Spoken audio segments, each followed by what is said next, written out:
Are you actually okay? It's strange, isn't it? The person who looks the strongest is often the first one to say, I'm fine. He laughs like nothing's wrong. He eats, goes to work, answers a few texts, keeps things moving. But something feels off. His eyes look shut down. He talks less. Little things get under his skin. And somehow, even in a room full of people, he looks completely alone. In the U.S., public health data shows men are far more likely to die by suicide than women. And still, a lot of men don't say they're struggling. They don't say they feel sad. They don't say they feel lonely, scared, overwhelmed, or lost. Instead, they say things like this. I'm just tired. It's nothing. I'll handle it. I'm fine. So today, I want to talk about what that phrase can mean. When it doesn't actually mean fine. This is not about excusing bad behavior. If someone hurts people, that still matters. But it is about understanding why so many men get quieter when they're hurting. Why they isolate instead of reaching out. Why they choose to carry it alone, even when it's crushing them. I've known people like that. Maybe you have too. One guy the first knew was always the funny one. Always the one lifting the mood. If you asked for help, he'd probably say yes. From the outside, he looked solid. Reliable. Strong. But after a while, something changed. His replies got shorter. He kept saying he was tired. Even on his days off, he couldn't really rest. He'd sleep, but never feel rested. He stopped wanting to be around people. And every time someone asked if he was okay, he gave the same answer. I'm fine. Later, I realized the truth. He wasn't fine at all. He just didn't have the language for what he was feeling. That's a big part of this. A lot of men are not emotionless. They're overloaded. They feel a lot. But many of them were never really taught how to say what's happening inside. Maybe nobody literally told them, don't cry. Maybe nobody said, man up. But they still grew up with the message. Be strong. Don't be needy. Don't fall apart. Handle it yourself. So when life gets heavy, many men don't start by asking, how do I feel? They start by checking whether they can still function. Can I still work? Can I still show up? Can I still do what I'm supposed to do? And if the answer is yes, they tell themselves, then I must be okay.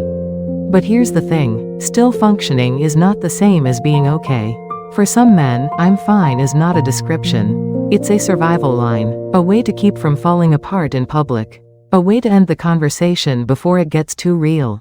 A way to avoid saying, I don't even know where to start. Sometimes it means, I don't want to become one more problem. Sometimes it means, if I say this out loud, it'll sound pathetic.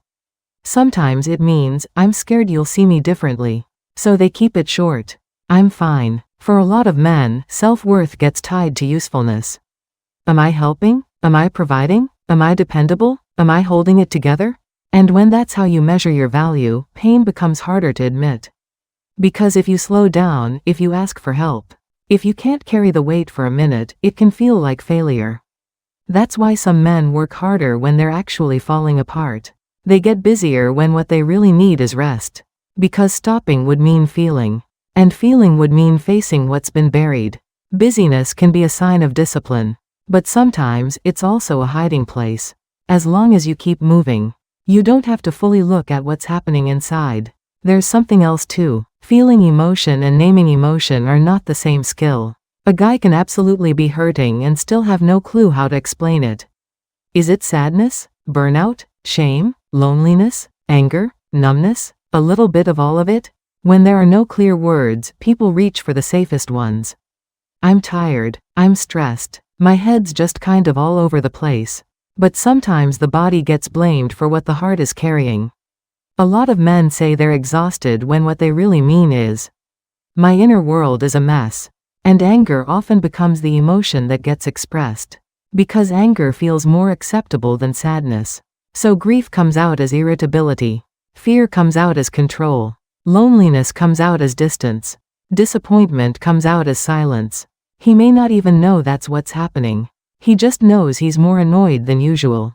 Everything feels like too much. Everyone feels demanding. Nothing sounds fun. And from the outside, people don't see the pain first.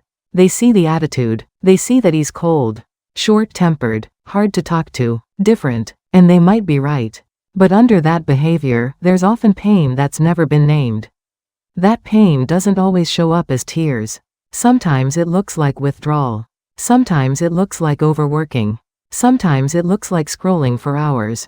Drinking more, gaming more, sleeping badly, going quiet, making more jokes than usual, changing the subject, acting like everything's normal. That's what makes this so easy to miss.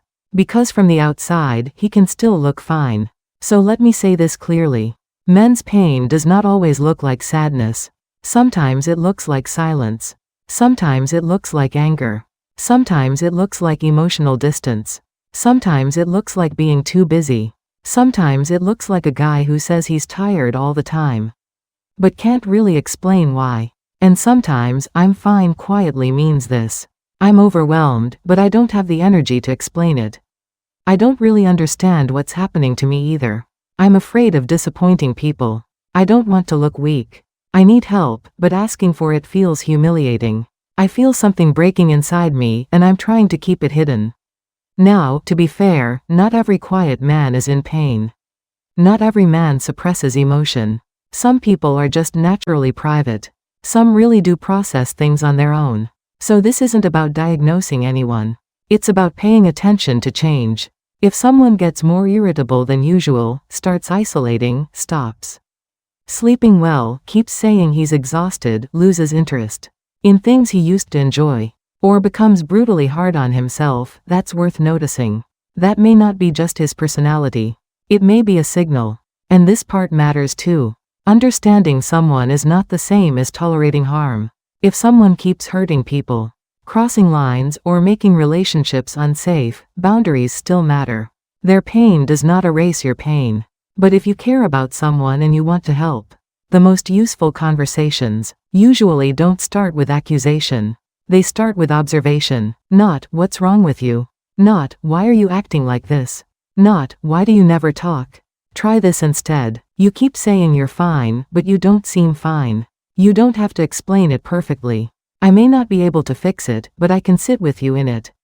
If you don't want to talk right now, that's okay. Just don't carry all of it alone. Those words may not sound dramatic, but for a lot of people, the first crack in the wall doesn't happen because someone had the perfect advice. It happens because someone made honesty feel safe, especially when a person barely understands their own emotions. What helps most is not being analyzed. It's being seen. That's where the shift begins. And if this sounds more like you than someone else, you do not have to start big. You don't need some perfect emotional vocabulary. You can start with one honest sentence. I thought I was just angry, but I think I'm actually exhausted. I keep saying I'm fine, but I'm really not. I'm around people all the time, and I still feel alone. That counts. That matters. You do not need to explain everything clearly for it to be real. You just need to stop burying everything under the same old phrase. Asking for help is not weakness. It's awareness. It's honesty. And most of the time, pain does not sort itself out just because you stay quiet long enough. A lot of what hurts us starts to make sense only after we say it out loud. Maybe that starts with one friend. Maybe it's a sibling. Maybe it's your partner. Maybe it's a therapist. Whatever it is, handling life yourself and letting someone help. You are not opposites. Both are forms of strength. Honestly, I think we often talk about men's emotions in extremes. Either we say, that's just how men are, or we treat every struggle like a lack of effort. And both of those miss the person. Some men have been in survival mode for so long that they've lost touch with their own signals. They've gotten so used to pushing through that they no longer know the difference between coping and collapsing. And what they may need most is not another speech about being tougher. They may need permission to stop hiding. Maybe a lot of men were never taught how to say these kinds of things. I'm scared. I'm lonely. I act like I want space, but I don't actually want to be alone. I thought I was holding it together, but something in me is starting to fall apart. If those sentences were never practiced, then, of course, they reach for the shortest, safest one. I'm fine. But sometimes that's the saddest sentence in the room. Not because it's true, because it's the only one they know how to use. So when someone says, I'm fine, don't rush to believe it. Just because it sounds convenient. Respect their space, yes. Don't force the conversation, but look a little closer. At the tired eyes, the broken sleep, The shorter texts. The sudden irritability. The way they seem present and gone at the same time. And maybe ask yourself that question too. Are you actually okay? Or have you just gotten really good at saying you are? The real issue is not that men feel less. It's that many of them have learned to hide what they feel for longer. And hidden pain doesn't disappear. It leaks. Into silence. Into anger. Into distance. Into exhaustion. Into a life that starts feeling heavier and heavier for no clear reason. I hope this helps you see someone differently. The guy who always says he's good. The one who's always busy. The one who seems more irritated lately but can't explain why. And maybe most of all, yourself. Because sometimes I'm fine is not a statement. It's a shield. And maybe what we need most is not to get better at saying those two words. Maybe we need relationships, language, and spaces where we don't have to use them at all. Because a lot of the time, the road to actually being okay begins the moment you can finally admit that you're not.